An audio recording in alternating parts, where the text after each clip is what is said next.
Hello, everybody. Welcome to today's reading through the Bible in 365.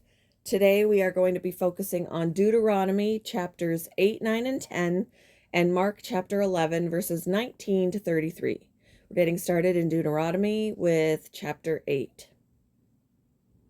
Be careful to obey all the commands I am giving you today. Then you will live and multiply, and you will enter and occupy the land the Lord swore to give your ancestors. Remember how the Lord your God led you through the wilderness for these 40 years, humbling you and testing you to prove your character and to find out whether or not you would obey his commands.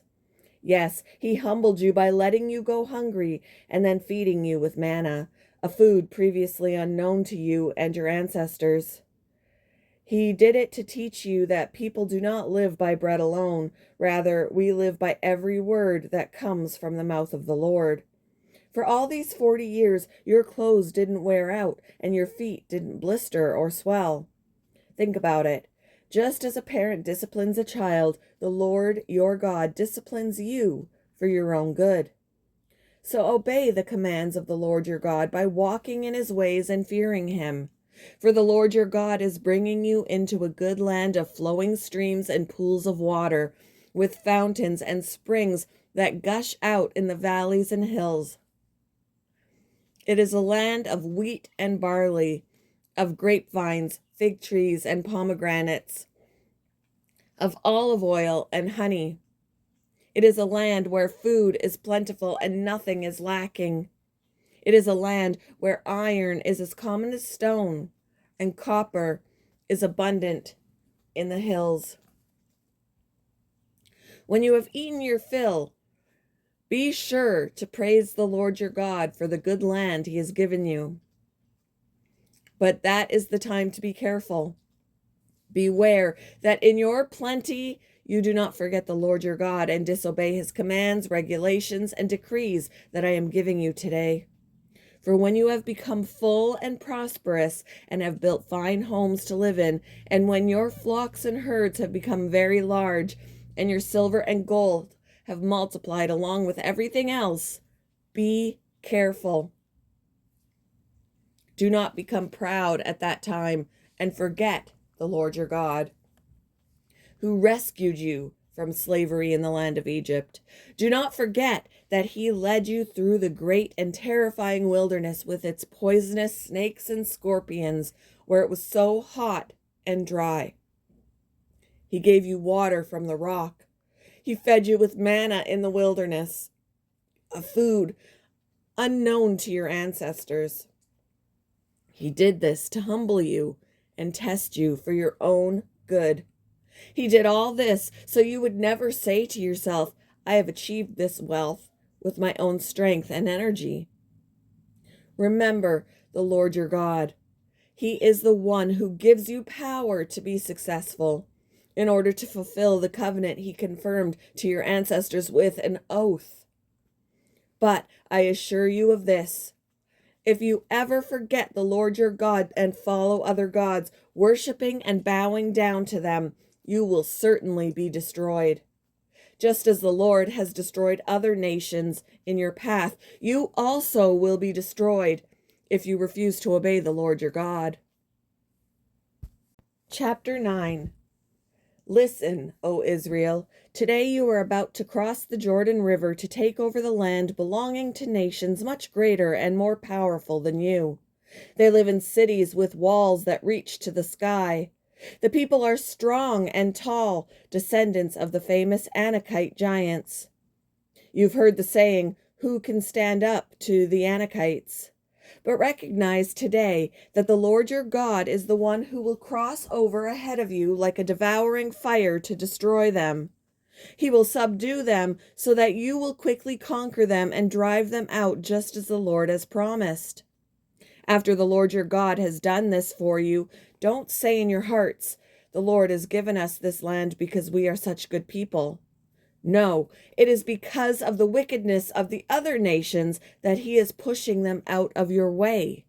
It is not because you are so good or have such integrity that you are about to occupy their land.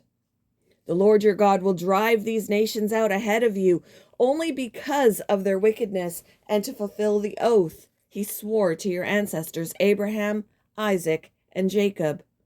You must recognize that the Lord your God is not giving you this good land because you are good, for you are not. You are a stubborn people. Remember and never forget how angry you made the Lord your God out in the wilderness. From the day you left Egypt until now, you have been constantly rebelling against him. Even at Mount Sinai, you made the Lord so angry he was ready to destroy you.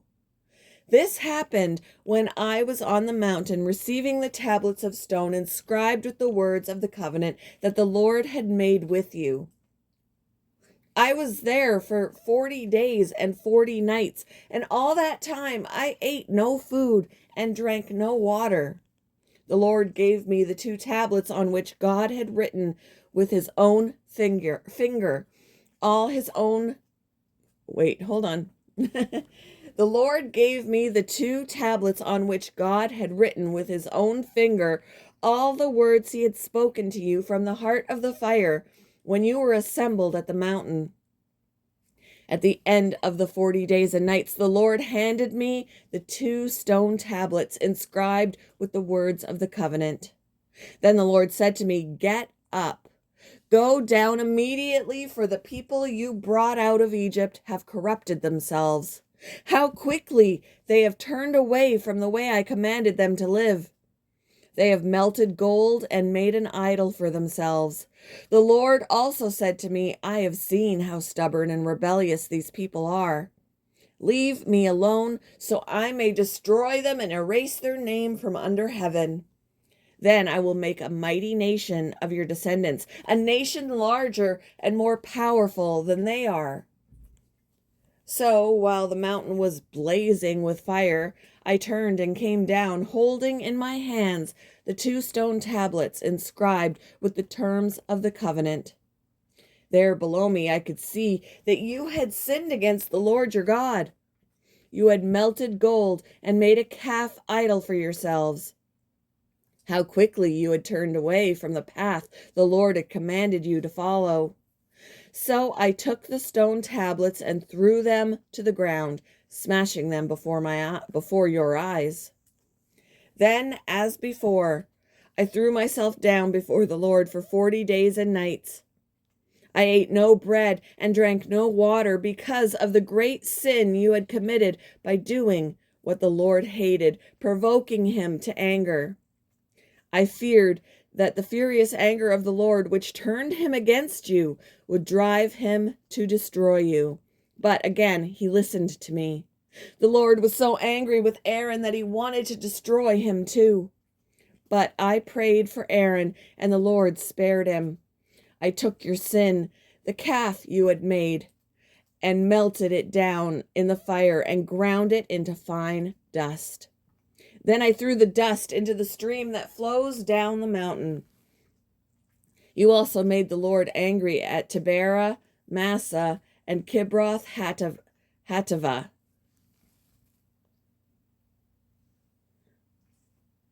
Yeah, I'm just thinking about how to pronounce that. I think it's Hattaavah. And at Kadesh Barnea, the Lord sent you out with command. Go up and take over the land I have given you. But you rebelled against the command of the Lord your God and refused to put your trust in him or obey him. Yes, you have been rebelling against the Lord as long as I have known you. That is why I threw myself down before the Lord for 40 days and nights. For the Lord said he would destroy you. I prayed to the Lord and said, O sovereign Lord, do not destroy them. They are your own people. They are your special possession, whom you redeemed from Egypt by your mighty power and your strong hand. Please overlook the stubbornness and the awful sin of these people, and remember instead your servants, Abraham, Isaac, and Jacob. If you destroy these people, the Egyptians will say the Israelites died because the Lord wasn't able to bring them to the land he had promised to give them. Or They might say, he destroyed them because he hated them. He deliberately took them into the wilderness to slaughter them. But they are your people and your special possession, whom you brought out of Egypt by your great strength and powerful arm. Chapter 10. At that time the Lord said to me, chisel out 2 stone tablets like the first ones. Also, make a wooden ark, a sacred chest to store them in. Come up to me on the mountain, and I will write on the tablets the same words that were on the ones you smashed. Then place the tablets in the ark. So I made an ark of acacia wood and cut 2 stone tablets like the first 2. Then I went up the mountain with the tablets in my hand. Once again the Lord wrote the 10 commandments on the tablets and gave them to me. They were the same words the Lord had spoken to you from the heart of the fire on the day you were assembled at the foot of the mountain. Then I turned and came down the mountain and placed the tablets in the ark of the covenant, which I had made just as the Lord commanded me, and the tablets are still there in the ark. The people of Israel set out from the wells of the people of Jaakan, and traveled to Moserah, where Aaron died and was buried. His son Eleazar ministered as high priest in his place. Then they journeyed to Gudgoda, and from there to Jotbatah, a land with many brooks and streams. At that time the Lord set apart the tribe of Levi to carry the ark of the Lord's covenant and to stand before the Lord as his ministers and to pronounce blessings in his name. These are their duties to this day. That is why the Levites have no share of property or possession of land among the other Israelite tribes. The Lord himself is their special possession, as the Lord your God told them. As for me, I stayed on the mountain in the Lord's presence for 40 days and nights, as I had done the first time. And once again, the Lord listened to my pleas and agreed not to destroy you. Then the Lord said to me, get up and resume the journey, and lead the people to the land I swore to give their ancestors so they may take possession of it. And now, Israel, what does the Lord your God require of you? He requires only that you fear the Lord your God and live in a way that pleases him, and love him and serve him with all your heart and soul.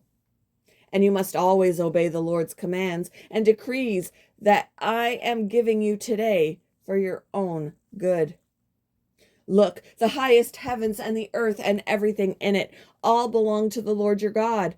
Yet the Lord chose your ancestors as the objects of his love, and he chose you, their descendants, above all other nations, as is evident today. Therefore, change your hearts and stop being stubborn. For the Lord your God is the God of gods and the Lord of lords. He is the great God, the mighty and awesome God who shows no partiality and cannot be bribed. He ensures that orphans and widows receive justice. He shows love to the foreigners living among you and gives them food and clothing. So you too must show love to foreigners, for you yourselves were once foreigners in the land of Egypt. You must fear the Lord your God and worship him and cling to him. Your oaths must be in his name alone. He alone is your God, the only one who is worthy of your praise, the one who has done these mighty miracles that you have seen with your own eyes. When your ancestors went down into Egypt, there were only 70 of them. But now the Lord your God has made you as numerous as the stars in the sky. Moving on to Mark chapter 11, starting with verse 19 and finishing off the chapter.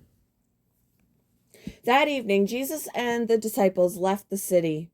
The next morning, as they passed by the fig tree he had cursed, the disciples noticed it had withered from the roots up.